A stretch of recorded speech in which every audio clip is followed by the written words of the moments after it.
প্রচন্ড শীতের রাতে একজন বৃদ্ধ ভিক্ষুক শীতের পোশাক ছাড়াই রাস্তায় বসে আছে। এই দৃশ্য দেখে এক লোক ভিক্ষুককে জিজ্ঞেস করলো, চাচা, এই প্রচন্ড শীতের মধ্যে গরম কাপড় ছাড়া আপনি কিভাবে বসে আছেন? আপনার কি কষ্ট হয় না?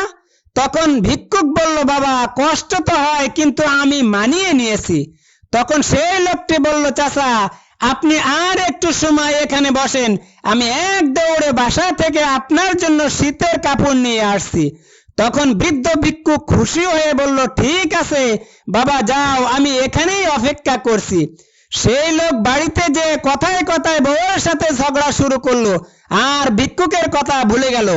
পরের দিন ঘুম থেকে উঠে দৌড়ে এসে দেখে ভিক্ষুকটি মারা গেছে। তার পাশে মাটিতে লেখা আছে, বাবা, আমার যখন কোনো শীতের পোশাক ছিল না তখন আমি মানিয়ে নিয়েছিলাম, কিন্তু তুমি যখন আমাকে একটা শীতের পোশাক দেবে বলে আশা দিলে, ওই পোশাকের আশায় থাকতে থাকতে আমি ঠান্ডার সাথে লড়াই করার ক্ষমতা হারিয়ে ফেলেছি।